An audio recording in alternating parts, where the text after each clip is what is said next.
You guys, we're back. Sean Javon, All 52 Podcasts. Just give you guys like a disclaimer. We got some hot button topics today. We got Giannis. We got Javon's boy, Lane Kiffin. We got the Lakers. LeBron get out, yo. We got some. This is gonna be some hot. I was just looking at the list. I was like, oh man, these are some hot button topics today. My boy is so good. That's how we started. Gotta start off with some jokes, yo.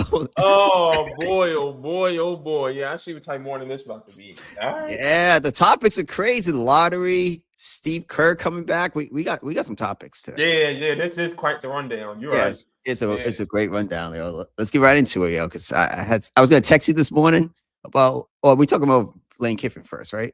All right. So Lane Kiffin basically came out. Man, I saw the quote. I was like, oh, I wish he didn't do that. But I took it as a diss to Ole Miss, basically saying that a lot of the black athletes did not want to go to Ole Miss because of their segregation in how Ole Miss is. It's predominantly white, not a lot of black people, as opposed to LSU, a lot of black people, not as many white people. It's a little bit better splits. What was that? And he did double down and come back the next day and say, hey, that was not a diss to Ole Miss. But what was your thoughts about what Lane said?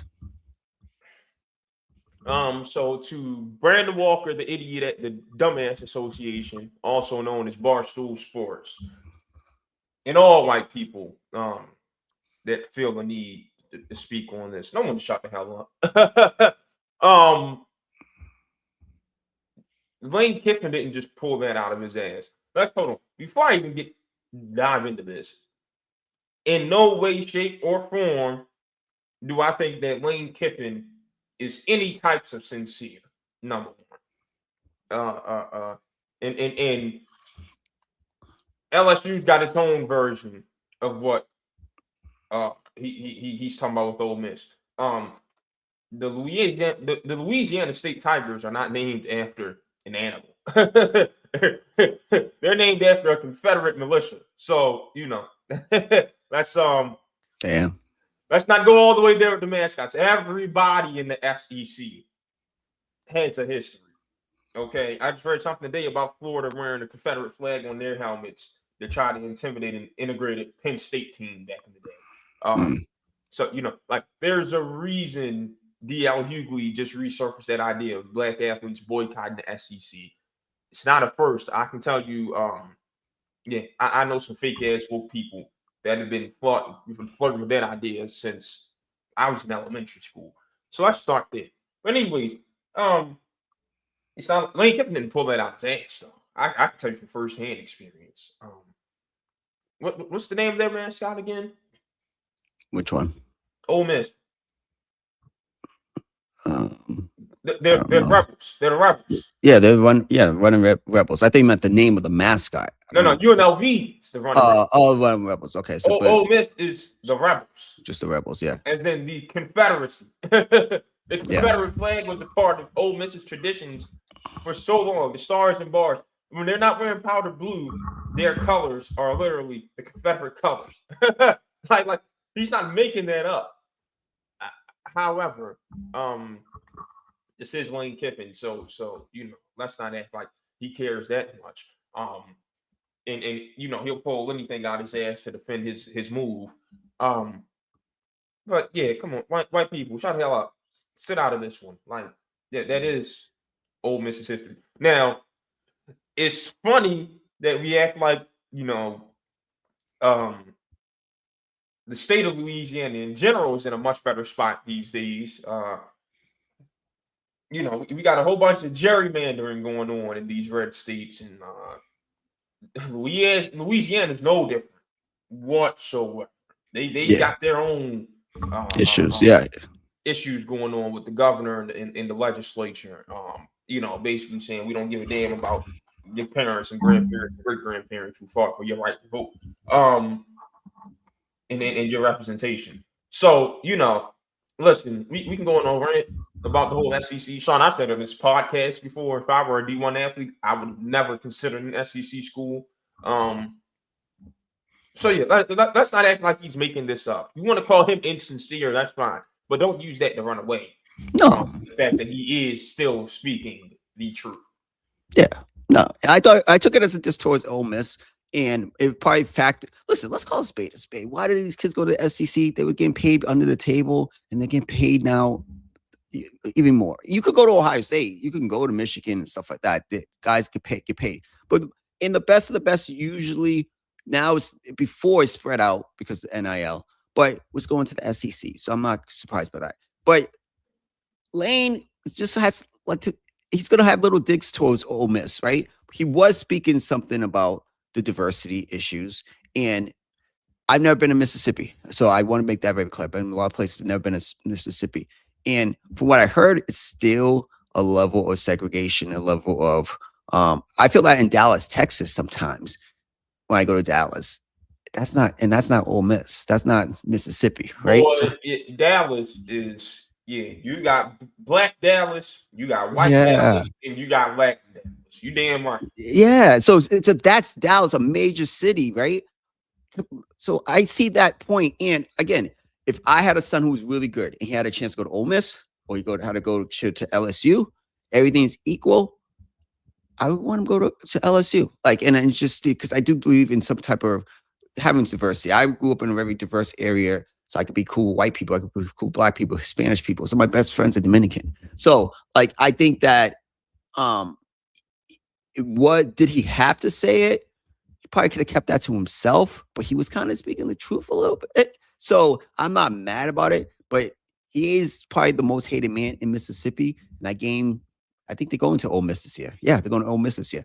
It's gonna be box office. It should be the 8 o'clock game. 7:30 game on. Yeah, ABC. Just book it. Yeah. No other game is going to be in that time slot. LSU can be undefeated and Ole Miss can be winless heading into that game. It's still going to be the 7:30 on ABC game. It's gonna be crazy. But again, if everything's equal, you're gonna go to LSU. I do see what everybody's saying about boycotting SEC schools. That's just not going to happen because the best of the best competition most of the time is in the SEC. You can't beat that way. The best is where the players go. Period. So if you stop going there, they're no longer the best. So, all right, but if you're trying to get to the league, and most athletes, let's call it space. Most of the black athletes or NFL are made of black athletes, right? Mm-hmm. If you want to, and you come from an impoverished situation or whatever, low income. You want to get your opportunity to get to the league.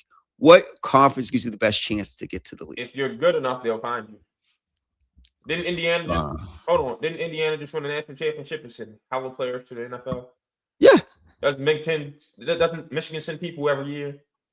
Absolutely. And Ohio State, Sean, Syracuse is going to have the worst third-round pick at corner this year. Syracuse. You can go wherever and play, Sean. As long as you're playing FBS football on at the Power 4 level, you can go to the NFL. But let me correct that then. Hold on, Sean. No. You ain't getting off the hook here. Where did your beloved Josh Allen go? Did he go to? I forgot the school he went to. Buffalo. Wyoming. Excuse me. Wyoming. Where did Mahomes go? Texas Tech. Where did Lamar Jackson go? Louisville.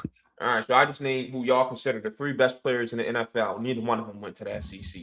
Should I start naming? Now, do you want me to go to a different position? No, I want you to go to defense. So I named the best defensive players. Max Crosby. Where did he go?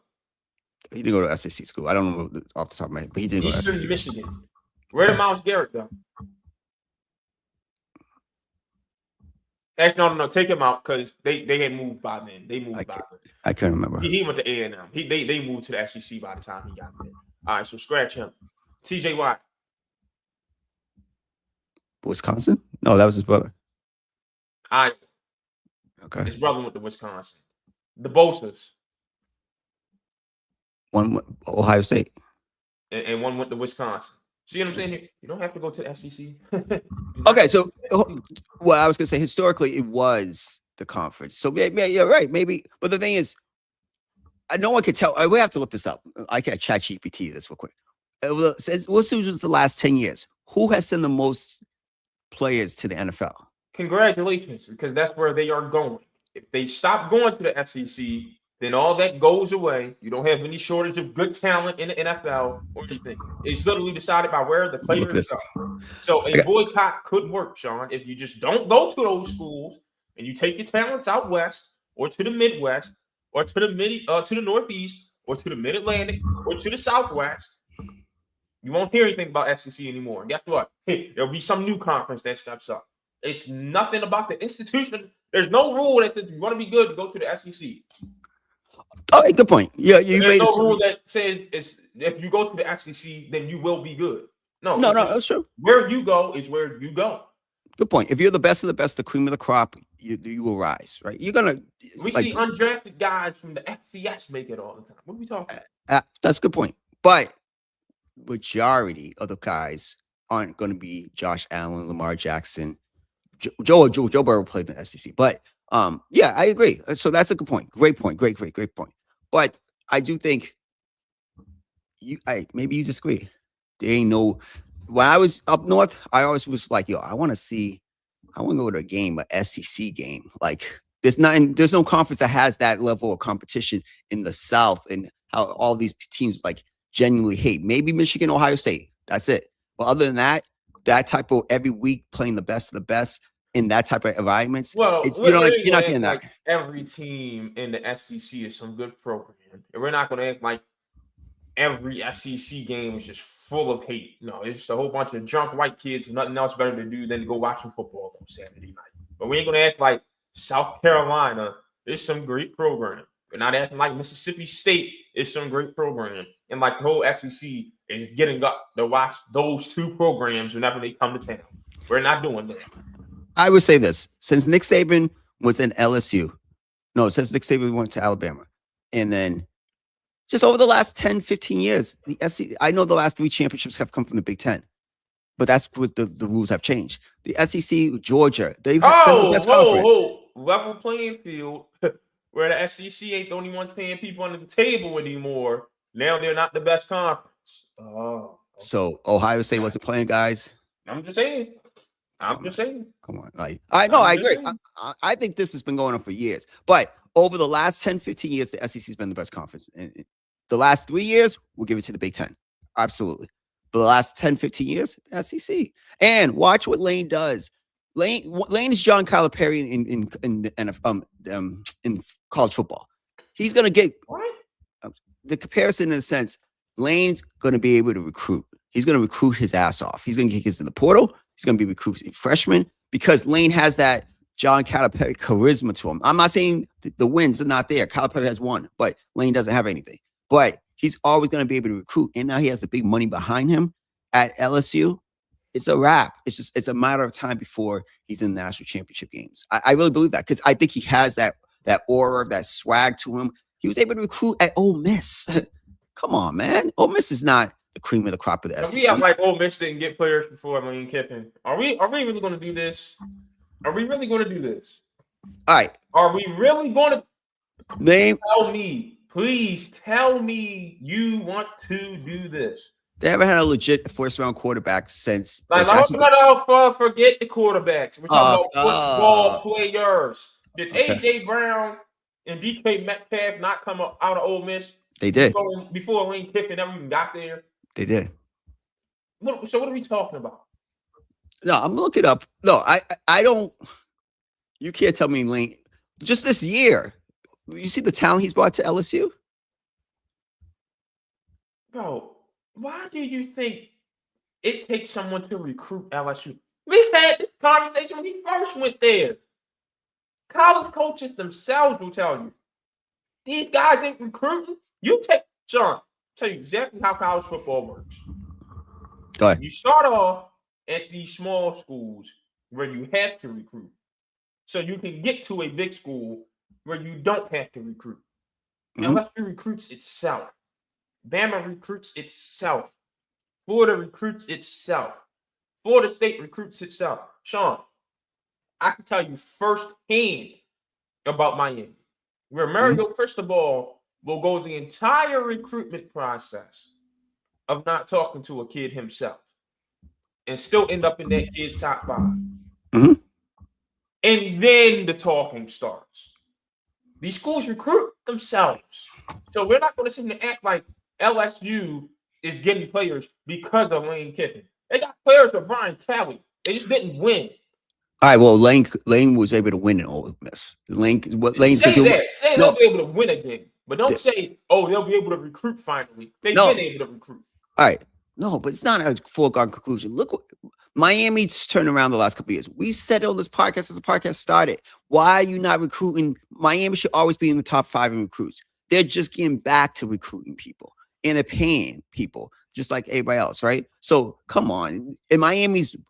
I think Miami's right up there with LSU in the cachet of college basketball, football. Excuse me. I think if I'm a kid, if I can go to the U and the tradition they have over there, the money's equal. I'm in Miami, Coral Gables. Why am I not going there? But there was been for years Miami wasn't able to recruit. How many teams? How many coaches have they gone through over the last 10, 15 years?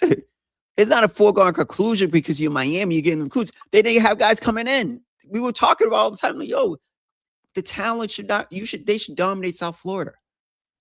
And every other school, schools up here in Georgia, or a kid who wants to leave Texas or something. Miami should be a top 5 just because of who they are and where they're located. It's in Miami. And now you got money. Now that's why I'm seeing kids come there. Now you got money living in Coral Gables, no state income taxes. All right. Now it's easy to recruit, but before Miami wasn't recruiting like that.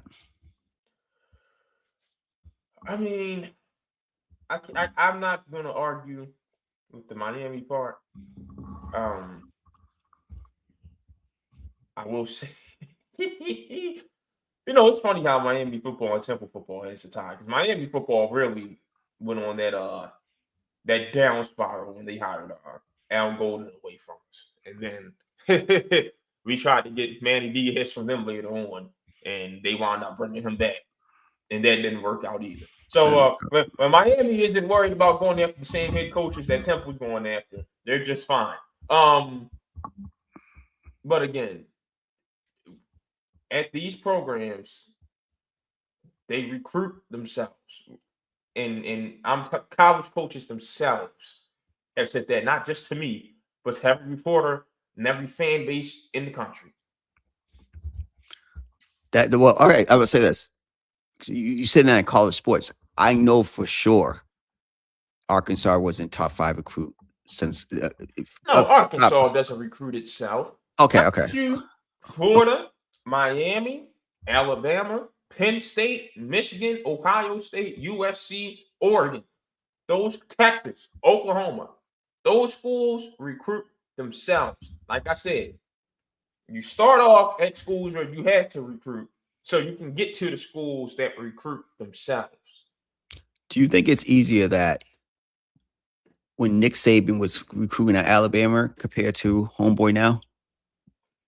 Oh, it's way easier to recruit now. All you gotta do is flash a paycheck in somebody's face. No. If you were a parent and Nick Saban's sitting across from you, or Caleb DeBoer sitting across from you, and your goal is to get your kid education, compete, and get to the league. Oh, your show was Saban over. Of course. So there's a level. Lane Kiffin coming into the door is a different level than just Brian Kelly coming through the door. But that's what separates you, though. That's what separates you. That doesn't change the fact that school recruits itself. All right, no. So you're telling me Ole Miss Georgia recruited itself, but Kirby Smart separated himself from the pack by bringing more of the like. No, Georgia was trash. Hold on. Say it again. What separates Kirby is how many of the guys who will get in there, combined with how you develop them. Because all these schools will get these blue chip guys. Who develops them is a separating factor, which made Saban and his staff so great. And it's about, like I said, these guys will automatically end up in the top 5 for these kids. Can you bring them home is the difference. You're already going to get, all right, you miss out on the 5-star. You're already going to get the 4 stars in your state. And you're going to be fine. Yeah, I'm not. But again, Kirby, I think you're discrediting certain just because, no, Kirby, Georgia wasn't what they were when Kirby took the job. I just said he elevated Georgia. What are you Yeah, talking yeah. So Georgia, like I think there's certain schools about? now. Are we gonna act like Lincoln Riley elevated USC? No. Lincoln was They're worse off. And they're right. still getting recruits. Okay. They recruit themselves. Florida was sorry on the Billy Napier.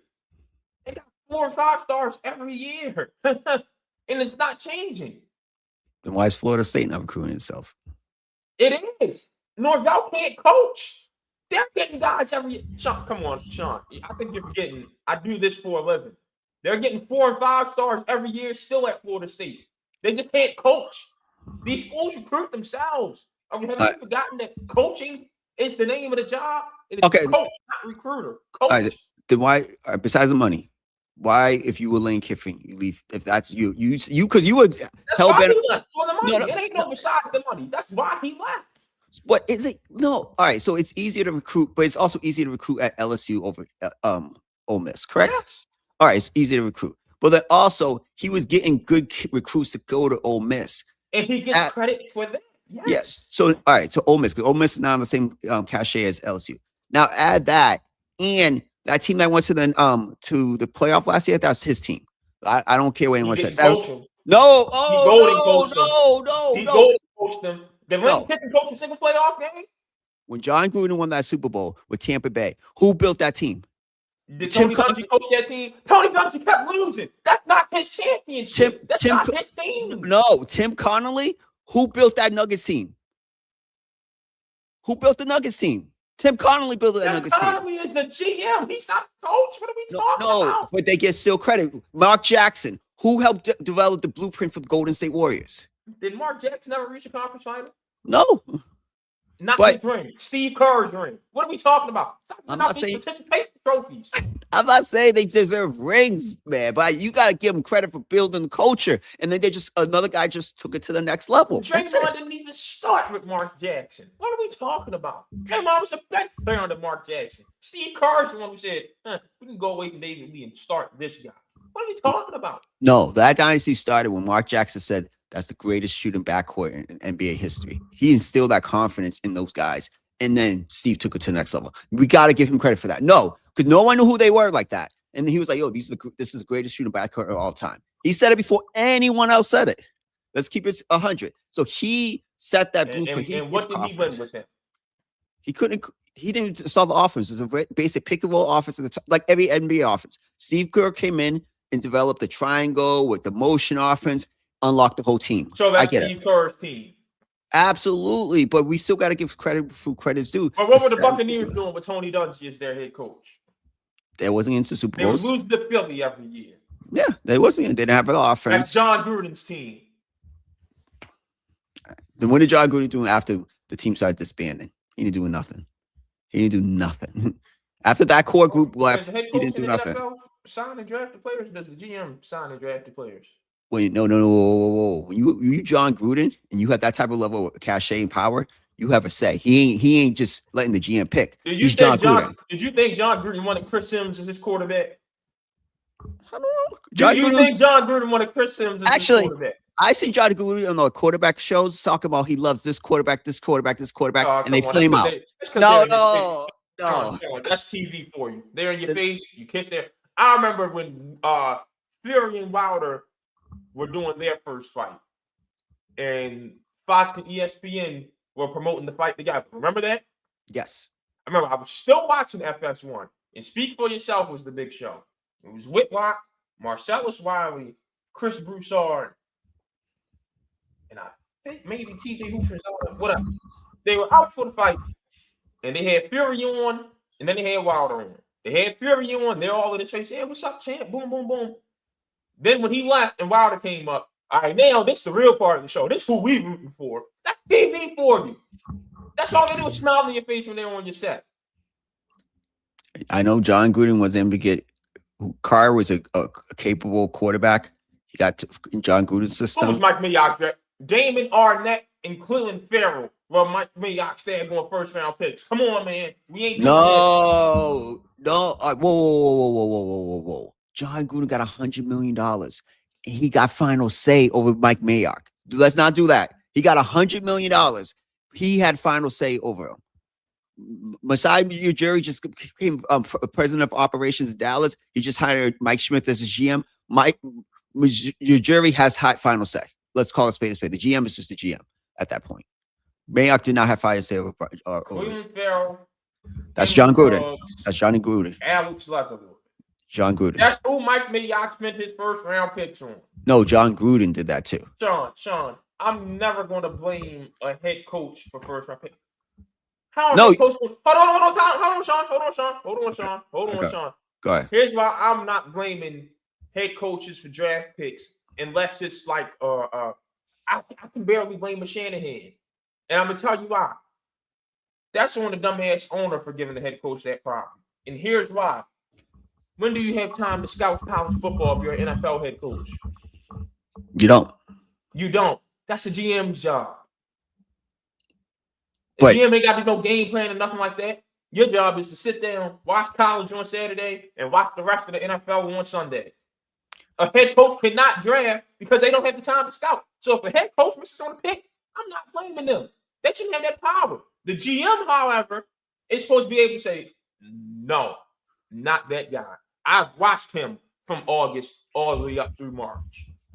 You saw a couple highlights in March. No. That is Mike Mayock to blame. And this is, I know your argument is going to be, well, he didn't do it the last few years, but who's the greatest dynasty in football history, in NFL history? Belichick's Patriots. Who had the final say? You want to talk about Bill Belichick's drafting? The last parts, I agree, was hard. But the thing is, John, when you're in the job for 20 years, if we talked about this with Masai Ujiri, they won 6 Super Bowls.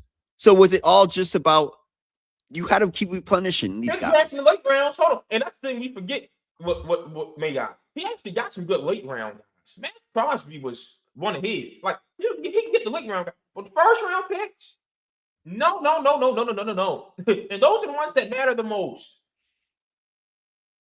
I just know this. If the Giants flame out and some of their first round picks are a bust, you're going to come on here and you're going to blame John Harbaugh because you don't like him. Because I know he's got nothing to do with it.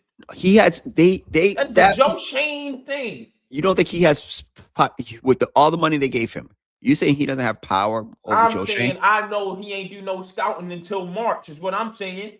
I get that. That's true. But you're telling me he doesn't have the final say. That is on the front office of being that dumb. I'm not getting on him. I do not expect coaches to be able to scout college players. No. So Mike Mayock made all those choices. Hold me to that if these draft picks flame out for the Giants. Hold me to that. I'm holding to that. You won't have to. Okay. I bet you won't have to. I'm on the coach for not developing a guy who actually should have been good, but I'm not getting on the coach for drafting a guy who wasn't good. No, because that shouldn't even be in their daggone job description. That's why the Clippers couldn't get anywhere. You had Doc Rivers being the GM and the head coach at the same time. It don't work. I know Greg Popovich did it. It worked. R.C. Buford was a great partner for Greg Popovich. I'm not discrediting people partnership. I'm just saying at some point when you have a partnership, 50-50, right? Someone has to have more say because you're going to have disagreements.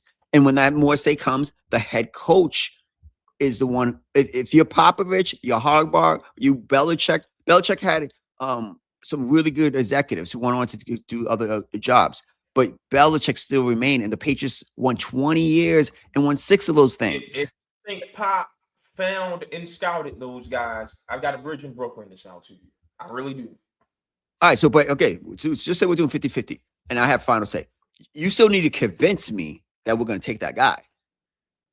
You can't just say we're taking that guy. You got to convince Pop or Belichick why are we taking this guy. And then he has to be like, all right, I trust if they say no, that's on them for being a dumbass. Yeah, but you tell me they don't say no? No, they do. They have to. At some point, they're going to watch film and be like, he could play, he can't play. I remember the story. I saw this in the last day. Brett Reach saw Patrick Mahomes and kept telling Andy Reid, you need to watch film on this quarterback. He's going to be really good, blah, blah, blah, blah, blah. Reid didn't watch film until the end of the season. And then he was like, because Andy Reid had... I think that's exactly what I just said, Sean. But again, it's not like he said, we're taking this quarterback. He still had to get the cosign from Andy Reid because Andy Reid, at that time, I don't know how the dynamics now is, had a final say or had a say. Just say a say. He had final say. You're telling me Andy Reid doesn't have a final a voice in I'm not saying, but didn't you just say Brad Beach found Mahomes? he found Mahomes. Absolutely. Okay, But you still gotta you can find whatever you want, but you still gotta convince the boss to take him. that's on the boss. I did my part. I found him. So Jerry Jones is watching film. No, they're going to Jerry and be like, yo, I think so. okay. Dallas has done a great job drafting. Yeah, they've I'm done a not great gonna job. You don't do that good of a job drafting without watching film. And again, Jerry ain't coaching. Jerry ain't got game plans to install every week. He's got time to actually go watch games. What are we talking about? Jerry's No, winning. you're not telling me Jerry Jones is installing the first 15 plays. No. I'm not saying that. I'm saying Jerry is running a $16 billion team organization. 16 billion. And you tell me he's sitting down watching all these. He might watch these. You tell me he's sitting down watching a random kid on Saturday night. He does not have a whole business team. I don't know what to tell him. He definitely has a whole business team. But if you're Jerry Jones, you think he doesn't have time on a Saturday, Sean, to sit down and watch college football? Please tell me you think that. The same way Brett Veach has. Does he have that type of time? Oh, we compare. Yes, that is his job as the GM. Yo, Jerry he's not just GM. Like you with this thought process, it's why we have the worst front offices in the history of sports. That's exactly why. You know why the Thunder are good and why the Jazz draft good and why the Celtics draft good? Because their front offices are the only three in the NBA that watch college basketball. They understand. I'm not here to watch the NBA. I'm here to watch college. That's how I have to build my team. I already know who's good in the NBA and who isn't because they on that TV every day. And social media is talking about them every day. When free agency comes around, I already know who to get. You know why? Because my head coaches had to coach against them and my players had to play against them. That's fine. No, they haven't had to coach against who they haven't had to watch.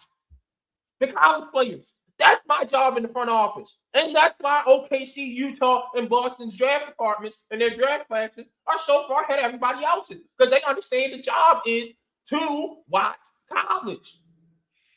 Yeah, and I agree with that. But you could still, like, I don't think Sam Presti is just the only one watching film in that organization because they have a lot of good young executives. He's not the only one. Yeah, there's a lot of good young executives, but he's the man in that front office. He's the guy who gets final say. That's all I'm saying. It's like Popovich he's not watching Tony Parker in France on a random February night. I agree with that. But there's other people you put in that position. Why would these people? Didn't Sam Presti come from the front office? Yeah, Sam Presti was from there, from the Spurs. These guys get positions because Sean Marks was part of the Spurs. Danny Ferry was a part of the Spurs. A lot of these guys it's not just, but one person has to be the leader. That's all I'm saying. Belichick was not watching film every day at that time. Belichick had to get the right people in place to be like, hey, blah, blah, blah, blah, blah, blah. And then he has the expertise. If you ain't that great, you shouldn't have any power. Then you have the expertise to be like. That's on Bob Curran.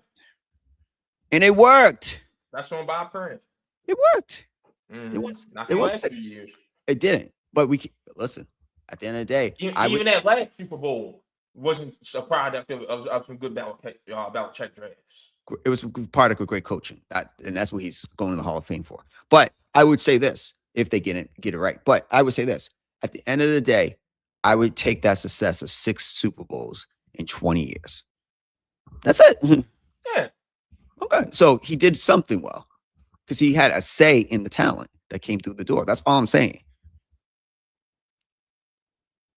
He was the final decision maker.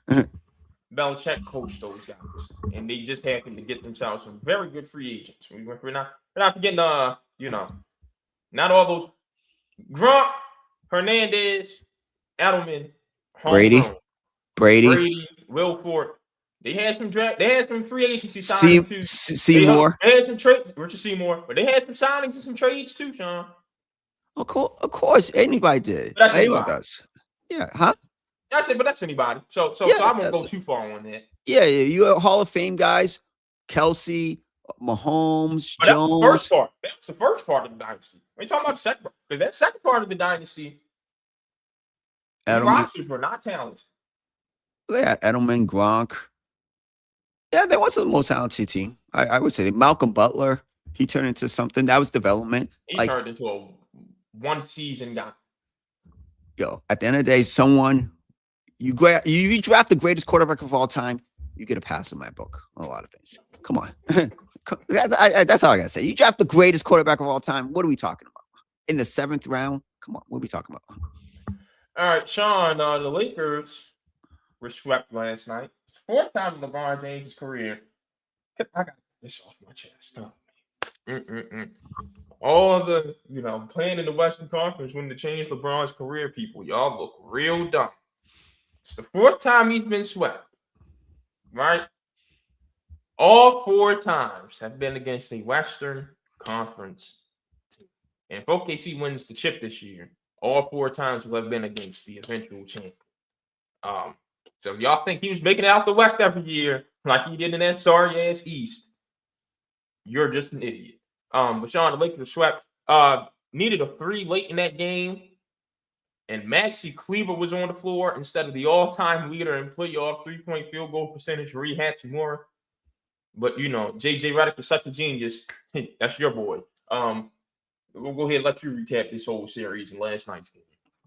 I don't need to recap anything. I knew they were going to get swept, or they would have won one game. They were overmatched.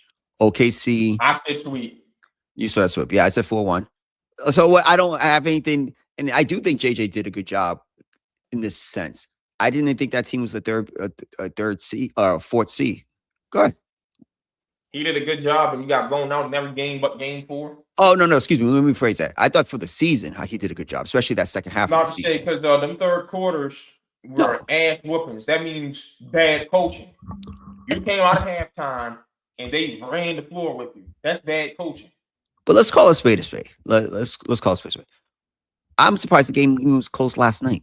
Or they did a really good job on SGA. I thought that was the best defensive job I've seen a team. Besides last time, he had 35. He averaged 21. No, I think that was the best officiating of SGA we've seen. The best what? Officiating of SGA. Meaning, we ain't just going to give him every whistle in the world because it's the playoffs. Whatever. At the end of the day, we're going to show that he averaged 21 points for the first 3 games. That's not a normal HGA stat line. That's AJ Mitchell played better than SGA this series. Yeah. AJ was good. Y'all going to stop trying to get me to say SGA is the best player in the NBA. No, that brother has the best whistle in the NBA, and that's it. If I had to choose a guard to build my team around, I'm choosing Anthony Edwards over SGA any day of the week. But that's with me. Yo, we're not going to give they're doing this without Jalen Williams. That's good. Congratulations. Deepest team in the NBA. Yeah. I get the front office all the credit in the world. I'm talking about Shea and Shea specifically. That's it. Damn. But yeah, I think it's nothing. Yeah, I'm not down on the Lakers. It wasn't going to be a matchup.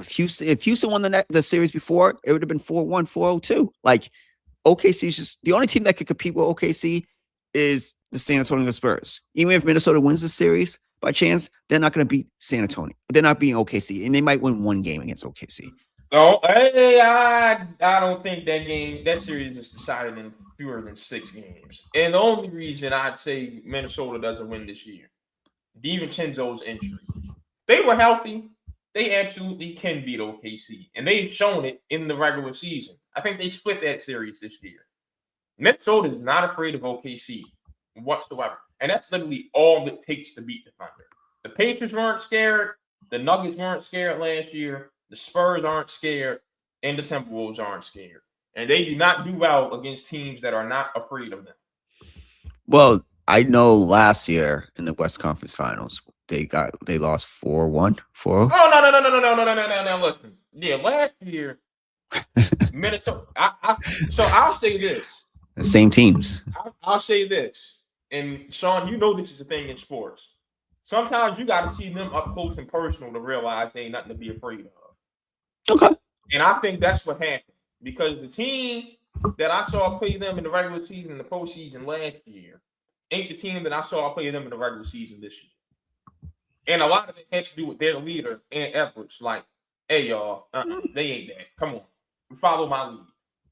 And that's exactly what, and then Chris Finch was like, hey, Ant's right. If the refs Cup give us a fair game, we can beat them. Period. And that's exactly what was happening this regular season.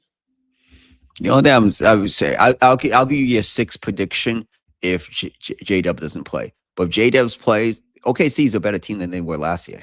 They're deeper than last year because AJ Mitchell he's a starter on every team in the league besides OKC. And you know something though, Sean? OKC is the team I'm happy about for this CBA. Why? I don't think they should be penalized for how well they drafted because I just gave them their praise this last segment for being one of the few front officers that actually know what they're doing. However, I would like to see a lot of these guys actually get their chances to be something, and it's not going to happen in OKC. I would love to see AJ Mitchell. I'll be honest with you. Did they pay Jalen Williams yet? Yeah. Oof, yeah. I would love to see AJ Mitchell elsewhere. I would love to see Isaiah Joe elsewhere. I would love to see Aaron Wiggins elsewhere. It ain't to penalize OKC. It's to give these guys a shot to actually show what they can do and make their money. And you're Mr. Player Empowerment and let these guys go get their money. So I don't want to hear an argument against that. I would love to see them go somewhere else and show exactly who they can be and get their money. I would say this. I heard this, so I don't want to take credit for this, but I thought this was a really good idea because I think OKC could win the title even without J-Dub. That's how deep they are. I would even entertain, because with the way this stupid CBA is, that you trade J-Dub for the second pick in this or the first pick in this draft and restart, because then you don't have to pay those two guys. J-Dub and who? Because him by himself ain't worth no damn top 5 pick. If you whoa. Jalen Williams by himself? Jalen Williams on that Utah Jazz team. Just think about it. Jalen Williams as your 2 on that Utah Jazz team. Give me the Banter or Peterson. I'm not, no. Wow. You know he was a second team all player last year, right? Congratulations. And he's one of the best defenders in the league. Congratulations. No, wow. Jalen Williams ain't no dang top. No. I think if I'm Utah or Washington, I'm thinking about it. I'm like, damn, a second pick, and we could take 2 of their first round picks, and if I'm OKC, we put AJ in his spot or Peterson in his spot. I think we keep rolling. Why would you let OKC do that? Why? Why? The reason OKC is an opposing front office. Because this is the reason. If I'm OKC, I want to keep this dynasty going as long as possible. If this was the old days, I'm be dead serious. If this was the Golden State era when the CBA was the real CBA, which it should be, I think OKC could win 4 to 5 championships in this era. They can't win that because, like you just said, they're going to break up their depth really soon. With the next 2-3 years, they're not going to be able to do all these. But they'll be fine replacing it because they actually know how to draft and develop their talent. They'll be fine. They're not getting any woe is me out of them, for the Thunder. They're going to replace all these guys. They're going to be just fine. But what I'm saying is breaking up Jalen Williams' contract into 2 really good players. AJ Mitchell, you could keep him, and you could keep AJ DeBancer. Oh, no, you're right. And, I'm just saying, I'm not getting that's what I'm saying. Top 5 pick for Jalen Williams, who's averaged 20 once in his career. 21.6 is his career high, and I'm giving up a top 5 pick for him, Sean. I think J-Dub, I don't like him with the fit with the Wizards because I don't like your boy Trae Young. I just think he's not a good basketball player. But if I'm Utah, our problem might be defensively. They're getting fired. Yo, shout out to the Ainge boys. The brother, and his third team last year, Sean. He's on NBA third team, not 17. That kid he could be really special. I think he could be really special with his own team. Or he's the number 1 option or number 2 option. Yeah, I'm giving up the top 5 pick. Maybe that's Dubac's pick, but not top 5. So you're telling me any of those top 5 teams would not give up a pick to get Jalen Williams? Who's the 5 again? Chicago. I wouldn't want anything from Chicago. Memphis. I wouldn't want anything from Memphis. It would have to be one of the wing guys. So I need to be in the first or second pick. That's the only way I'm doing it if I'm OKC. No, so if I'm Washington, no, you're not getting AJ DeBancer for Jalen Williams. Hell no. And by the way, y'all are not entertaining phone calls for number 1 Washington. Don't be stupid. Utah, you can have him, Joe. He can stay in Utah. He ain't even from Utah. Hell no. Take the pick turn your phone lines off and move on with your lines, you idiots. Utah. No, I'm taking. Who did I say? Hold on. Because I put my whole top 5 in the group chat the other day. Right? Where is it? Utah. I'm taking Akon. Memphis. I'm taking Peterson. Chicago. Maybe Chicago can give up number 4 for me. Maybe. But then again, you're nowhere close to contention. I don't need your contract next to Josh Giddey and my Buzelos, who I have to pay. I'm taking Cam Boozer and none him wearing his daddy's old jersey. And number 5, the Clippers. No. I'll take Caleb Wilson. I'll be all right. I'm just saying, if I'm OKC, that the point is what you make is you're right. All these guys are gonna get opportunities. I just think it stinks because I'm a big believer. I want to see people knock off the champions, not like the rules. And I hear that, but I will say this, Sean. In any CBA, this team was breaking up because all these guys would have a chance to go get paid more somewhere else with a bigger role in any era. No, but they would be able to keep at least 7 to 8 of these guys together. They're gonna be able to keep those 3. Look at their roster. Go ahead. And you tell me who you'd want to keep, / who you think they like. Just go look at their roster and you tell me who you think they'd be able to keep. No, I would say after the big 3, right? I'm keeping Mitchell, even if he's my 6th man. Hold on. Let's name. So you're saying Shea? Yep. Williams? Yep. And Chet? Yep. And then I'm That's gonna 3 max contracts. I know. So you're gonna lose at some point Hartenstein and Dort, right? You're gonna lose Dort's gone this year, probably. Yeah, you're gonna lose them. But you could replace some with Wiggins or AJ Mitchell, right? I keep one of those. But then you keep Wiggins, you'd lose Mitchell. You would lose Mitchell. Well, Mitchell's on. This is his 2nd year, right? I'm saying once his contract is up, you would lose him. Yeah, you're gonna lose Mitchell. So you keep Wiggins. You can keep Casey Wallace around. Yeah, I'm replacing Case. That's why I think Dort can go because I can have Case and Wallace. Yeah. So I'm keeping Case and Wallace. Yeah, that'll probably be my if core. Caruso came back, it'd be on a very smaller contract once this one is up. And that would be and he'd be older and like, hey, I might as well stay here and keep trying to win a chip. Okay, and then that's a solid core. And then, but they still lost those guys, though. Yeah, they lost the guy, but remember, they drafted the kid from Georgetown last year. They have the 12th pick this year. I think they draft Sorber. I don't know about Sorber. I'll be honest with you. And remember, they still have Topic in the wings. Topic is in the wing too. Then he just can't be healthy or he had cancer. So I see what you're saying. Those guys are going to get other opportunities and they're going to be able to move on. And even Jerry McCain, I think he's a solid fit in what they do. I really do. I think he's a solid fit. In Philly, y'all couldn't find any other way to get out of the second apron but to trade McCain to the Thunder. You couldn't find any other team to trade him to.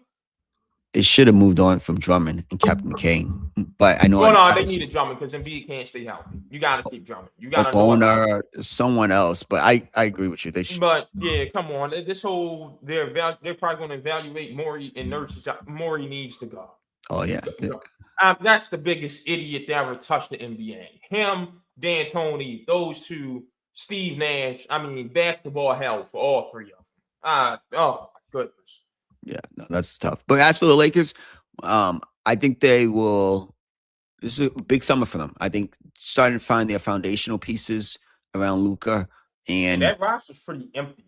It's empty, yeah. So they have Reeves is free agent. Ayton has like an $8 million player option. I don't know if he's going to come back because I think the Lakers are going to do a real good job of letting him know we don't want you back. Exactly. And he's dumb enough to think he's worth more than $8 million a year somewhere.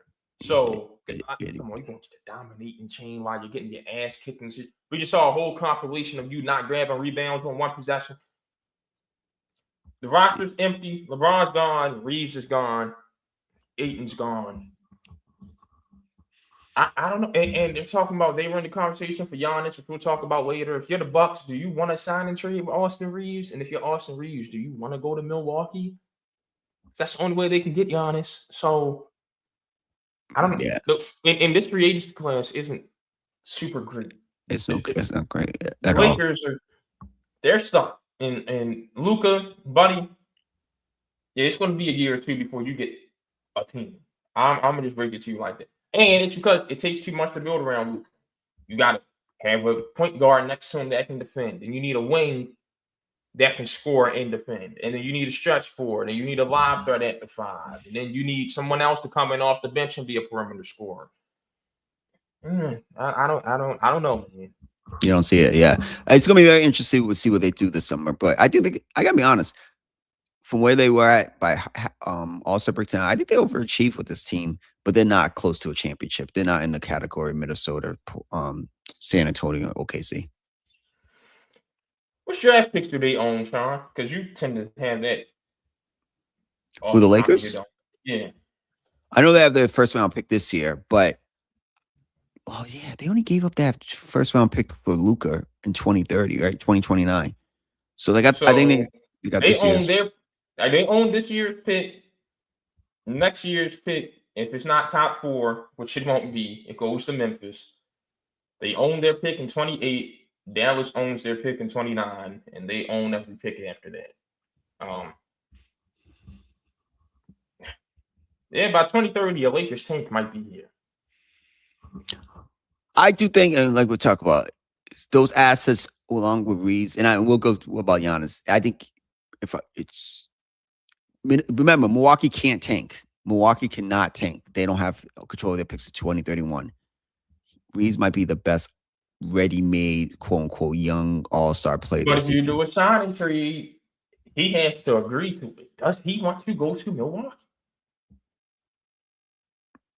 Play with Kyle Kuzma and Miles Turner. I don't know. All I would say is shout out to Austin Reeves in this. That boy's about to get paid somewhere. He's going to get paid. Yeah, and whoever pays him is going to be an idiot. Yeah. But I honestly, maybe for state income taxes purposes, I know that this is coming from me. I might want to go get traded in Milwaukee, get my bag, and eventually ask for a trade and we'll move on. Because that savings in Milwaukee compared to living in California, it's probably like a $10, $15 million savings, man. On top of the raise he's going to get. Yeah, so it makes sense. All right, so the 76ers were swept. Alan Hahn made a great point on ESPN the other day. He said, if you're the Celtics, you got to be sitting at home asking yourselves, how the hell did we lose to that team? I was thinking the same thing. I think that loss was way worse for Boston than it was for Philly. Yeah, from Boston.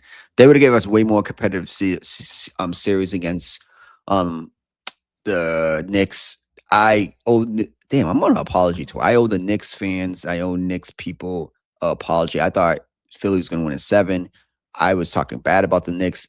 I have to give Karl Anthony Towns, which is hard for us to do on this podcast, a lot of credit. They put him as like this point center role, and he's shining. They're playing defense. They're moving the ball.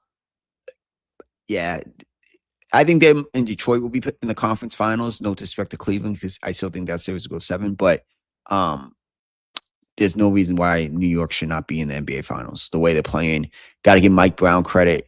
But as for the Sixers, I'm just going to say this. I don't know where they go from here. Like, Paul George still has 2 years left on the deal. Embiid is new sanction, 3 years left on the deal. You're blessed that you have a young backcourt, but then you might lose Grimes in free agency, Oubre in free agency. You have no other space. And your guy Embiid that you built your team around plays 30 to 40 games a year and not healthy all the time. This is like, I always say you're stuck in the middle. Oh, they're stuck. I mean, it's real simple as this, Sean. Embiid and Paul George. It's that simple. The contracts are so awful, no one's going to trade for them. You're stuck. Yeah, you have the 2 worst contracts in the league. 2 need the ball shooting guards in Maxey and Edgecombe. And I don't trust your front office to do anything. I mean, it's the Sixers I've been telling you all about for years. The Sixers are the Sixers. Still, much credit to them for beating Boston. You won't hear me say anything negative about that. But I told y'all they were still going to lose to the Knicks, and they're just still not going to go anywhere. It's not. I don't give them credit because people Oh, they finally broke this. Yo, to get embarrassed the next round like that, I'd rather not even got out the first round. That was But I will embarrassing. say this though, they had to call back from 3-1, which was their own doing. You make the bed, you sleep in it, and then you play a well rested Knicks team. Did they have to get slapped? No. But also, hey, Philly fans, y'all ain't that broke. The Knicks ain't got to bombard Xfinity Mobile every time they come to town, man.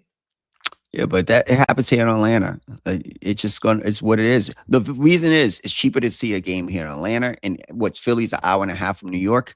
If I'm a Knicks fan, the Garden for a playoff game is crazy. You could just go to Philly.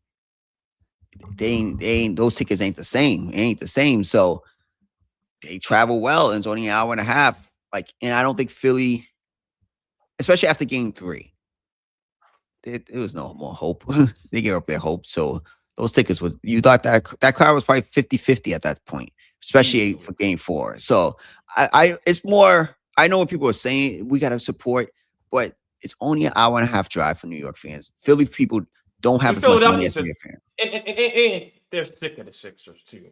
Yeah, Philly like has turned its back on the Philly is all in on the Eagles and the Flyers right now. It has turned its back on the Sixers and the Phillies. yeah, like and the only way you could do is move Embiid or Matt or George, and you ain't gonna be able to do that. So you just gotta hope Maxi keeps getting to all NBA level, and then Edgecombe takes a step quicker than we think. I think they're stuck. They're stuck, and it's not a good feeling. It's not a good feeling for Philly fans. You know what's so funny about that series of Sean, particularly when he came back to Philly? Rick Brunson and Mark Tyndale, two Temple guys on the Knicks stand, coaching the team built by Villanova, whooping the Sixers in Nova's second home. Coach Chaney somewhere rolling in his grave, man. Yeah, This just don't feel right, man. yeah. It Ah. just it was bad. Philadelphia fans having a tough time. But yeah, I just think they're stuck. That's the first time I could be like, we could try to figure it out, but Embiid just doesn't play. If Embiid could play, even the George thing, it'll be all right. But he don't play, so there's no more hope. So I don't know what firing Nurse would do, or even firing more. I would let Murray stay just to like, hey, look at this every day. You put us into this situation. That's what I would do. Yeah, I'm just saying this because you can't get. How are you going to get us out? He's getting paid. He'll be happy to keep watching it. He thinks what he does is good. You ain't punishing him. Yeah, You're rewarding him by doing that. No, fire his ass. Someone said this, and I was like, I'm not looking at his face every day. They had no reason 2 years ago to extend Joel Embiid's contract another 3 years. I know he's coming off an MVP season and all that BS, but there was no reason, no pressure for you to do that. And you did that. 300, 200 million, 200 million over 3 years. Woof. Damn. They're stuck. They are stuck. Yeah, I got it. Damn. Yeah. All right. We got two time series, Sean. One in the East, one in the West. Pistons and Cavs. The Cavs just only show up at home, I guess. And then the Wolves and Spurs tonight. Wemby will play. He's not going to be suspended, which he shouldn't because they've been pushing that guy around all series long. Somebody needed to catch an elbow. Your breakdowns of these two series. I think the only thing if I'm Minnesota, first of all, I think San Antonio is shooting themselves in the foot. The first game, Wemby did not shoot the basketball good, but Mitch Johnson, you got to call a timeout, and he's the best player on the floor. It's like Kobe. You got to keep shooting. Shooters shoot. Let him shoot that last shot. So that cost them the game. And then Minnesota could have lost game four. That Spurs team was playing with energy. They were playing focus. They were playing just tough, even when Wemby was playing, and they almost could have pulled off the win. I think if everything's equal, if I'm Mitch Johnson and I'm Wemby, I'm that guy. I'm not getting this game to 7 games because in game 7, anything can happen. And it's special. We all know Anthony Edwards is special. I would tonight's a statement game for me if I'm San Antonio, especially in our bill to be the team that's going to try to catch OKC and knock them off eventually. We have to come out with some force and some physicality to the point that we impose our will on them. And so if they do all that, I think this series should be over in 6. And regarding the Cleveland Pistons game, I'm not going to front. My least favorite series out of the 4, even though the Knicks and Sixers was blowouts. I If you just had don't. 2 sweeps, and that's your least favorite. Yeah, I just don't really. I just see Boy, the market right. dictates a lot for you, huh? No, no, no, no, Goodness no, no, no, gracious. no, no. But you think it's been good basketball? No. At least with the Knicks, it's been beautiful basketball to watch. And then Hey, but Donovan put on a show last night. He did. And I always watch OKC because I do think they're one of those generational teams. I always try to appreciate stuff like that. I really do. I think they win it. We got to give them what they've done over the last 2-3 years. It's been special. But yeah, I just don't think it's good basketball. I'm not really enjoying both styles of play. But I think that series goes 7, and I think Cade puts on his cape and wins. I don't trust James Harden on the road in game 7. Yeah. Well, we got to give him credit. He was special in game 3 down the stretch. But I don't trust him in the game 7 at home. I don't see it working out at all. And that's the only reason I'm picking the Pistons. But I would love to see the Pistons in Knicks NBA Eastern Conference Finals. That's gonna be good. I think the Knicks have fun with the Pistons. I'm be honest with you. Jalen Duren has played like dog doo-doo. And that's only going to get worse against the Knicks. Yeah, he's pissed down his pants this playoffs. Yeah, so no, the Knicks are going to be in the finals. Congratulations. That's my thoughts of that series. But yeah, with San Antonio and Minnesota, De'Aaron Fox, I need some better shot selection from you when you get hot, buddy. Because he'll get the feel of himself and then think that means come down and shoot a dumbass 3 and just halt your progress. That changed last game. At some point, I need the Spurs to look like they know what they're doing when Wemby is off the floor. They did good on game 4. They did. That was the first time. But like I said, then again, got ruined by the shot selection. And Julius Randle, but stealing money. Damn. When are you going to show up? He's their second best player, you think, right? I don't know who number 2 is in Minnesota. It might be DiVincenzo or Dosunmu, to be honest with you. That's the problem. Minnesota needs a real number 2. A real number 2. Yeah, that's the problem. I said before the series, I was torn on who to pick. I still am. I don't know. I really don't, because I don't want to say Minnesota doesn't go for a 3rd time in a row. But I don't want to go against Wemby.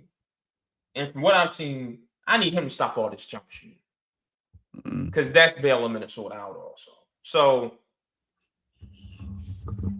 there's one thing I did want to see these playoffs, and it's looking great. Dylan Harper improved consistency and efficiency. And he's shooting, 40-something% from the 3 these playoffs? Yep. Yeah, San Antonio. Y'all can lose De'Aaron Fox. Yeah. I promise. And get a power forward or get another big who can actually rebound while Wemby's out there blocking shots. OKC just proved you can play a traditional 4 and 5. Basketball does not change. Please go get somebody next to Wemby now. Because I'm sick of seeing Champagnie and Harrison Barnes at the 4. Yeah, that's actually a prime. Johnson off the bench. You know what's funny? This is another thing. We'll talk about the draft. If I'm San Antonio, I want to extend my window. We already paid Fox. Wemby's contract is about to start kicking in. Or he hasn't got paid, but he's about to get paid. I trade Fox till I call the Hawks. Hey, you want him? You need a point guard. And I'll see what I can get. And then I can move. Because you got to, Harper has to be a starting point guard. I think it's just, he needs it. And I want to keep the other pieces around Wemby. I think Fox is a good player, but I think Harper can be a special player, like an all NBA player consistently. He's that good. So yeah, I gotta move on from him. But I think they're gonna do the Kobe Bryant effect, give him like another year or 2, and then realize, all right, he's the guy, and then move on from Fox. All right. The draft lottery was Sunday before the games took place. You had some winners and losers. Yeah, so my winners definitely Chicago. I think they need a guy who can be the face because I don't see any guy. I like Buzelis, but I don't see anybody on that team with any upside. So they're gonna get someone at 4. It's a really good draft. Um, Definitely Washington and Utah. The tank work. I'm actually really happy for Utah because I think Utah adding another wing guy could be a top 6 team in the West. Because I think, huh? For what? Oh yeah. We got to talk about this because you put Acuff there. Darius Acuff playing your point with George as your 2. Yes, I'm fine with that.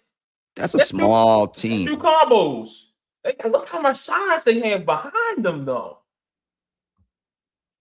And what about Ace? Where's Ace going? You got Ace Bailey at the 3, Marketing at the 4, or Jaren Jackson, and Kessler at the 5. You got more than enough size behind them. No. Yeah, I think you miss. Someone's gonna. I think all 3 of those big men start. Oh, that's a problem. See, and they tried it. They definitely did try that. They can't do that again. I don't think that's a long-term thing. I really don't. So, actually, what was the guy who went off when he got to play? Sensabaugh. He can play. He's going to be a solid. He could actually be your 3. Utah's a deep team. We keep saying they lose because they want to lose. Yes, they don't lose because they're bad. Yeah, and Will Hardy can really coach. I can't wait for this year. He could finally be like, I can win. Like I can actually coach because they always start off really good and then they tank. And I'm like, man, this team could actually play. It's just they tank. That was the goal and it worked. So that's a deep team. You don't like Acuff then? No. You fancy. Talk to me on this one. Trade down and end up with Flemings. No, but what I don't like it is I think George should be your point guard. No. Yeah. You can't pass up on Peterson or AJ. And I'm Stop doing this. What, man? Doing this. Yo, what? He's not a point guard in any sense, shape, or fashion. Every time they try you, what happens? All right, Collier, get in there. What are we doing? Stop this. Listen, those days, this is a great point guard class too. So and then some of them, but those days it's just not what it is anymore. I just don't see it. So teams that win still play like that. That's all I'm saying. Y'all do all the positionless that. The teams that win still have somebody that either fit the traditional position or the traditional roles. Yes, they do. The team that's about to be a dynasty don't places that guy you think that Flower Bader. He don't play. He's the point guard, and he don't play like Chris Paul or any of those guys. Did I say Chris Paul, or did I say they get the offense going? All right. Well, the guy who you just said it was a foul baiter. He has the best team for the last 2 years, and they're on pace to go back to the finals. They could lose, but whatever. They don't play like that. So if I'm looking at the blueprint, that's the blueprint. No one else. That's the blueprint. Just a deep team. And Sean, and that, once again, your thought process is why we have the worst era front offices in sports. Since when has copycatting worked? You cannot beat someone else at their own game. But don't you think this? You build your own team. That's how you get dynasties. But look, why don't I just draft the best player? We're gonna have so much talent. So imagine you draft. This is what I would do. This is a couple options. If you want to draft Peterson, that's fine. But trade George. Then who's gonna be your point guard? Go get one. All right, so that's what I'm saying. I think you could always go get a point guard with that much of talent you have. Go get the best talent. Stack that team. Because one thing. Hold on. You just caught you up. Because you're the same cat who got on the Rockets all year long for not having anyone to run the offense. Now you don't need a point guard. Make up your mind, Sean. No. The Rockets messed up on this aspect. The Rockets messed up because Reed wasn't ready. Reed is not better than George. Shepard ain't a point guard. Reed's not better than George. George can play. I think, and I'm not saying Reed can't play. We can play, but George is a better. I think George did a good job with the ball in his hand. Again, I think with that team, and you have a really good coach, I'm really high on the coach. I don't think you might need a traditional point guard. I think you could play different sets, things of that nature. Is Jamal Murray a traditional point guard? No. Because Jokic is the guy, right? So I think you could use marketing as your guy to initiate the offense. That's Yeah. not Lowry marketing's game. Why I'm do saying, y'all keep trying to okay? The reason why we have the worst front offices in basketball. Y'all all wanted to play like the Warriors, but don't have Stephen Clay. Now you're saying the Jazz need to play like the Nuggets, and they don't have anyone that plays anywhere close to like Jokic. What are we talking about? I'm just saying you could go get your point guard. I don't like where basketball is right now. Listen, So how we got to this point? I think Utah's biggest thing is this. If you told me, hey Sean, trade the second pick and one of those rotational guys we have to Washington to move number 1 so we can get AJ. Yo, listen, Ryan Smith was paying AJ because they were like, hey, we want to entice him at BYU, like Utah. The kid's a worker grinder. It seems like he loves Utah. They need to do whatever they can to go get the first pick, and get AJ over there. That brother do not care about staying in Utah. I wouldn't care about staying in Utah either. I got my $7 million. I'd rather be in Chocolate City. I can't lie. But which team would be better if he was on that team next year? Oh, ain't you Mr. Builder? Washington. What? Washington's going to be better than Utah next year. Washington's going to be better than Utah with Brian. Trey Johnson, AJ the Banter, Eric Starr, and Anthony Davis. My guy said Trey Young. Well, Keyshawn George and Bub Carrington off the bench. You see what the Hawks did after they traded Trey Young this year? I know. The Trey Young stuff, I know. I'm still talking myself into. Yeah, you're doing that, yo. I hate that. I'm gonna tell you why I think it's different. I swear. I'll tell you why I think it's different. Go ahead. I don't think he knows this is not his team, especially if they get the Banter. I think he falls in line. Me personally, because I think Trey Young has seen enough basketball and is smart enough to understand. I got one more trade before it gets real bad for him. It's already getting there. Yeah, he's a trade it again. It's over for him. I think he's going to fall in line in Washington. I truly do. The problem is this: Jalen Johnson. And if not, we got a direct line to Trey. We'll call Sam, we'll call Rayford, and deliver the message for us. Yeah, like my problem is Jalen Johnson was unlocked when Trey wasn't playing this year. And then he was fully unlocked when Trey was gone. So my thing is AJ is going to be special. I think AJ is going to be really good. I don't want Trey taking the ball out of the kid's hands or even hurting the development of any other guy. Trey's going to play just averaging 15, 16 points a game with 10 assists.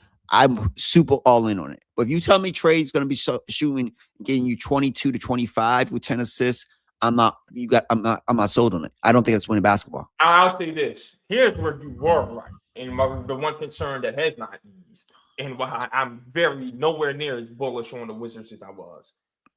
Brian Keefe is still there. That's the issue. Yes. I can't even fathom why in the world he's still there. And Ted Leontis just doesn't know a damn thing. That's pissed me off all over. Yeah, that's my issue. But I think Utah could be a top 6 team. They have optionality, and I think they could be a top 6 team. The last thing, my losers, Sacramento and Brooklyn. Those two. Sacramento don't deserve nobody. Yeah, but those 2 teams, out of all the teams, maybe not even Washington. No, they needed a face of the franchise. And I'm not saying these guys can't be good point guards. They're going to be really good. Whoa. You're the Kings. You don't get rewarded for putting together such a crappy team. Y'all chose Zach LaVine. Y'all chose DeMar DeRozan.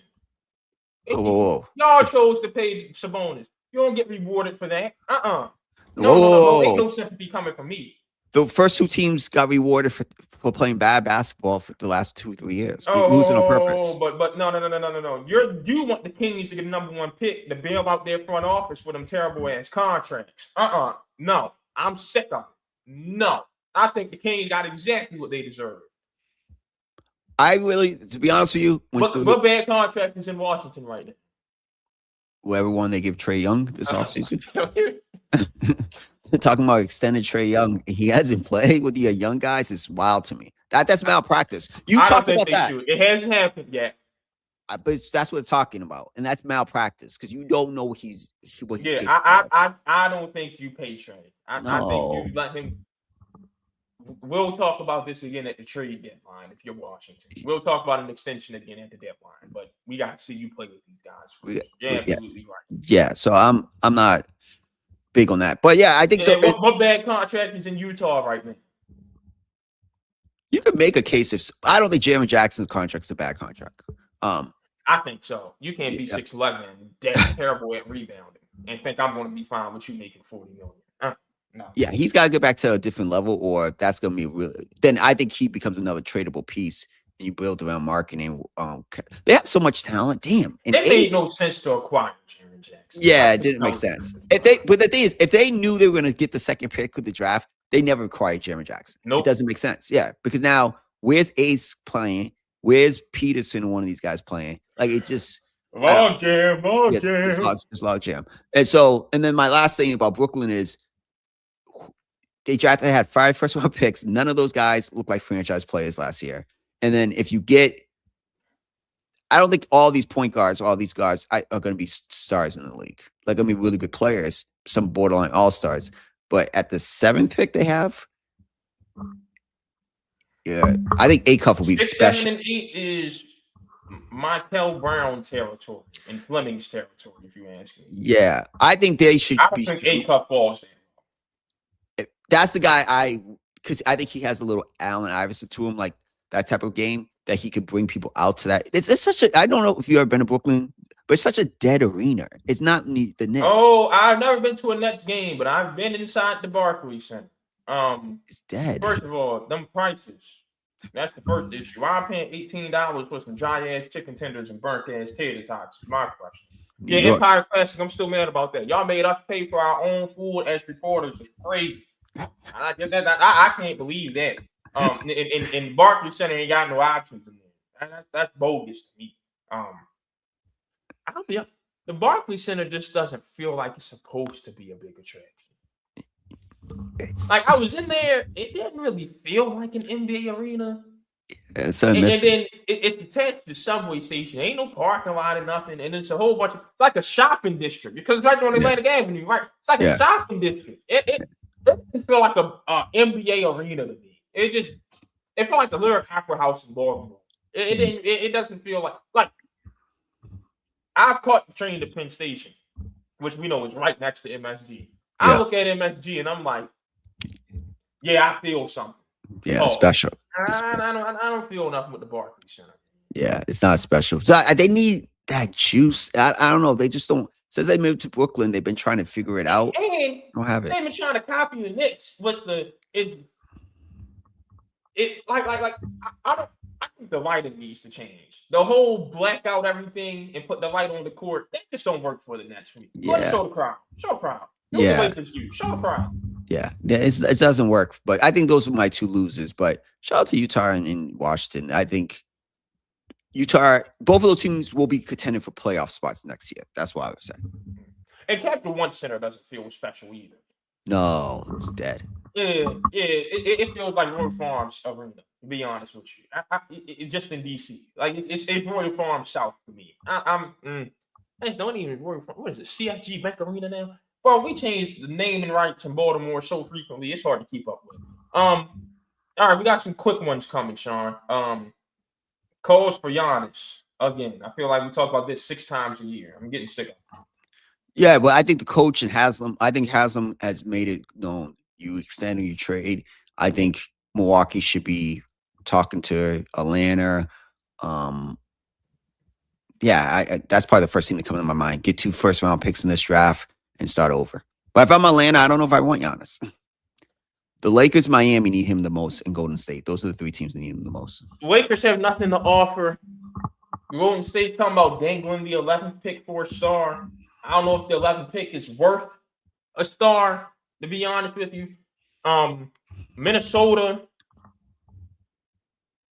might be able to do it. Minnesota might be able to do it. Who else was it? Boston's got nothing to trade unless they give up Jaylen Brown or Jason Tatum. They've got nothing to offer. Who else was it? Cleveland. Who do I want from Cleveland? No way. I gotta get Jalen Tyson in one of your big. No, I don't want one of your big men. I got Portis and Miles Turner. And I don't want you. I'm cool on it. And I know you're not giving up. So Cleveland's a no. I think if you're the Hawks, Giannis, Okongwu, Jalen Johnson. Yeah, but where does that leave Kuminga though? I don't know. Maybe Kuminga's my four and Okongwu goes somewhere else. I just don't know because again, I'm not giving up much for Giannis on a rental, and he's been injured, like, and he misses the playoffs all the time, all the time. If Giannis has a 1-year contract and he's going to get to choose where he wants to go. If you're in Milwaukee, you maybe do have to cave into Golden State. Yeah, Golden State. But if I'm Giannis, I want to be a Laker. Out of all those options, and if I'm the Bucks, I think that's the one. If you're in Milwaukee, you can tell, hey, we can't get nothing from them. We can't make that. You have to make it a 3-team deal. I want to be a Laker. I want to be in Miami. Probably Miami. I don't think I want to go out west. Giannis and Bam is terrible space. Sounds hard. Yeah, it's not good spacing at all. Steve Kerr's back in Golden State, 2-year deal. Draymond Green's got a player option. The return to the obvious has held him back in his career. No, that's the guy who made you. Draymond and James Harrison. Can I get this off my chest? Okay. Joe Porter said this about James Harrison. You do all this talk about Mike Tomlin when Bill Cowher's the one who cuts you twice. All that Debo stuff ain't starting until Tomlin came around. You were just a guy with Bill Cowher. So I don't know where all the meat riding comes from. Saying, Draymond, you've been on the bench behind David Lee for years if Steve Kerr didn't come along. So stop. And Steve Kerr didn't hinder you. You called for Kevin Durant. And that's what sent you to your role. Yeah. You did it to yourself. Have some accountability. Yeah, I agree with that. That makes a lot of sense. But shout out to Draymond and Austin Reeves battle. That was pretty funny. Austin Rivers. Austin Rivers. Shout out Austin Rivers for going at that jackass on To the Baja. That Asian dude hung. I don't know why they have him on that show. He knows nothing. He sounds annoying. Like, yeah, damn sure reminds me of Ned from Spider-Man. Austin Rivers, thank you. Again, I think we just need to go. Listen, I guess I got some growing up to do. I don't know. Some people just need to be slapped or just beat the hell up just because. And he's one of them. Eating his glasses knocked off because he's just annoying. Yeah, the Club Flying 20 guys said it perfectly this morning. I was watching it.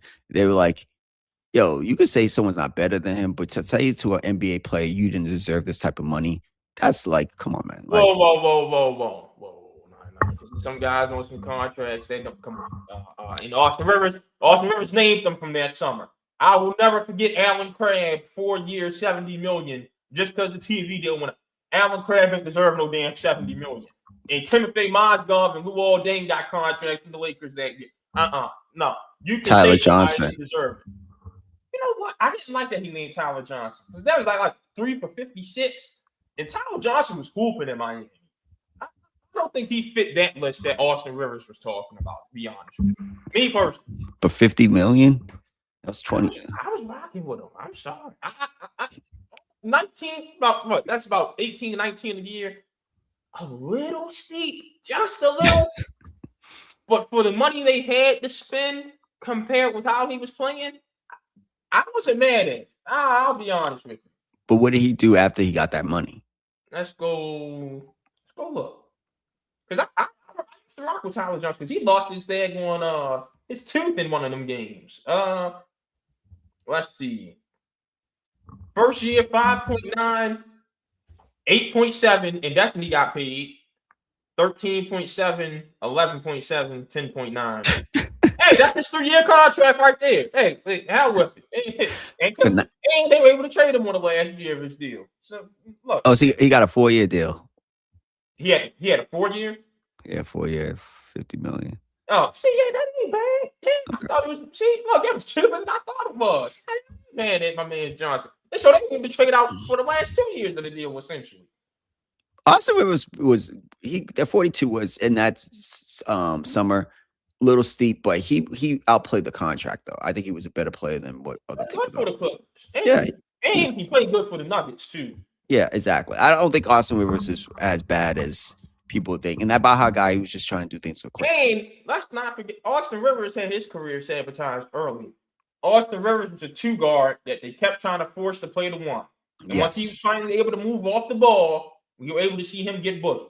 Now, he wasn't the player he was in high school and college. No. And if you watched him at Duke, you could tell he wasn't going to be some all-NBA scorer. But then he was playing out of position for the first couple of years of his career. Let's tell it like it is. No, we got to say 100%, 1,000%. And it's a lot of people would kill to have an Austin Rivers career. Come on. It's like Austin Rivers and Kenny Smith. That's the perfect. I would kill to have their careers. Y'all crazy. Yeah. He wasn't a bum. And I think that the kid made it seem like he was a bum. He was not a bum basketball player. It ain't home. Shut up. Verse expansion idea. College football playoff or this new 76-team March Madness where a whole bunch of 16s and 15s are playing each other. Yeah, you just water it down. The worst idea is March for mid-majors to get more access. It's for more teams like Texas last year that go 17 and 15 to get in. Yeah, it's trash. It's money. I love the CFP. We talked about it last week. We get rid of bowl games and we have more. Well, is that the NIT version of it? The CFP. Oh, the NIT version of CFP. Oh, okay. But yeah, I'm big on the CFP expanding because I do think you could find the only way. I don't want to see James Madison in it. I don't want to see. I don't want to see a 24-team CFP. Yeah. I want to see a 16-team, but I would be more open to a 16-team CFP than a 76-team NCAA tournament. That's what I'm at with it. And some years you're gonna get teams like this year, Vanderbilt, Texas. You could have an argument for other teams, but some years you're gonna get arguments and be like, "Yo, they only making it." I get that part, but March Madness with the more teams, you're definitely gonna get teams who are 15 and 15, 16 and 14. Just trash. I don't think. You just told us nothing matters until Thursday, essentially. Exactly. Yeah. We're just trying to get to a field of 64. All right, that's fine. Whatever. Exactly. Now I don't like how I gotta wait till Thursday to essentially fill out my bracket now. Well, to fill out these last couple legs of the bracket, but whatever.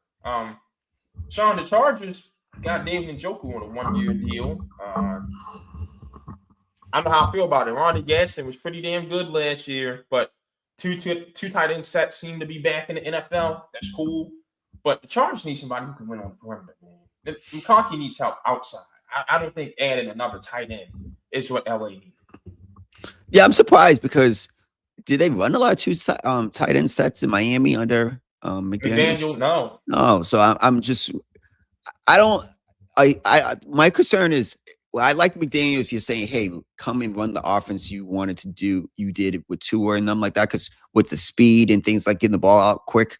But if you're going to try to mix and match that Harbaugh type of like physicality team with McDaniel, I don't think that's going to work. I could be completely wrong. They definitely need some more speed, more like they don't have enough speed on that team. Speed. They just need somebody who can catch and get open. And Quentin Johnston's got speed. He's inconsistent. And Keenan Allen's old. I don't think they signed Keenan Allen back yet. Maybe they should take a flyer if he gets healthy on like Tyreek Hill or something like that. Go get Stephon Diggs. Yeah, Stephon's still out there. Boy, Stephon in LA. Ooh, trouble. Yeah. If you can't behave in Boston, that's the same thing with Tyreek Hill. Tyreek Hill in LA. Trouble. Yeah. Tyreek couldn't last in Miami. Miami's tough. It's tough. All right, Sean. Javon Jennings to Minnesota. So if your boy JJ McCarthy somehow finds his way onto the field this year, he already had no excuses. Now he's got a negative amount of excuses. That's 3 receivers. Matter of fact, I would say that's the best receiver trio in the NFL with Justin Jefferson, Jordan Addison, and Javon Jennings. Who's the third guy in Cincy? We don't even know him. Yoshibas. Oh, Yoshibas. Okay, yeah, nah. No. I think Kyler. I don't know. I haven't really been getting hearing updates, but Kyler should have no excuses there. Oh, yeah, Kyler too. Yeah, absolutely. Yeah. So they are. Yeah, that team's going to be better offensively. Definitely going to be better offensively this year. Now that JJ's going to sit, I think Kyler. we're not worried about Kyler's talent. We never said anything about his talent. It's just the You work stay ethic. off Call of Duty on him. Yeah, okay, yeah, it's the work ethic. You're going to prepare like an NFL quarterback. If you're not, it's not going to work. It doesn't matter what talent he has. All right. We got some new divisional leaders. Sean. The Padres are overtaking the Dodgers in the NL West, but you know which one I want to talk about. The Rays have replaced the Yankees for first place in the East. Last time we were in this position, didn't fare too well for the Yankees.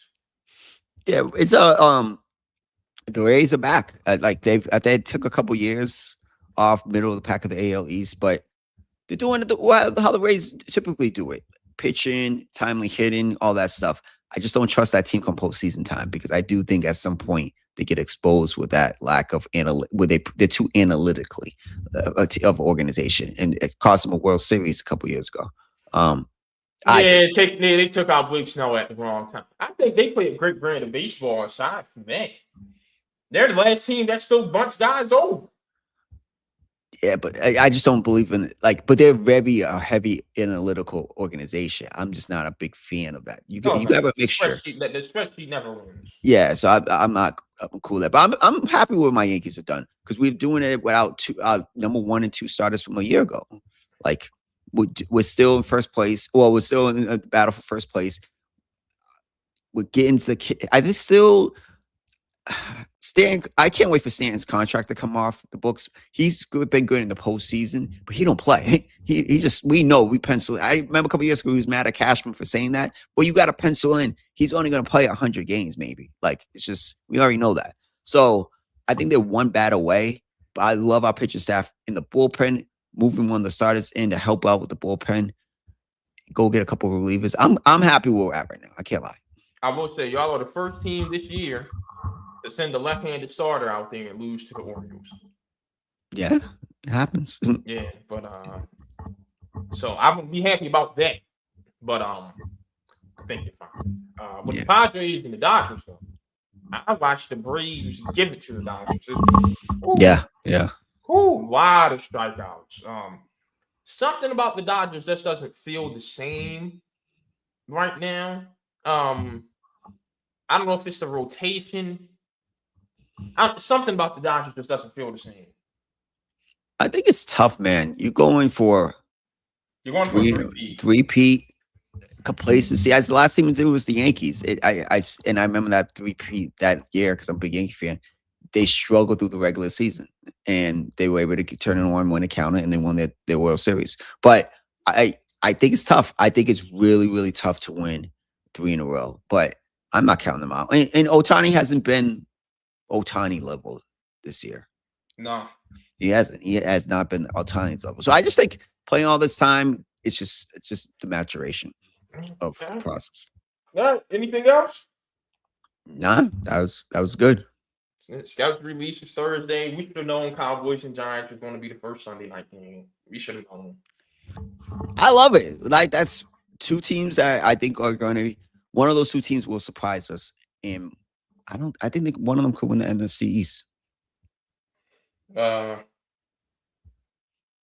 hope that Ravens and Bills game is. I could do it. No, not a Thursday. Yeah, please don't let that be a Monday night game. Just let it be a Sunday game, please, and let it be a Sunday that I don't have to fly back.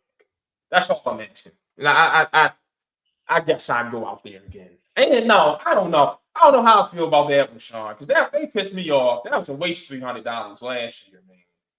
Yeah, that was You want the opening night last year, right? Yeah. Me, my pops, my uncle, and my little brother.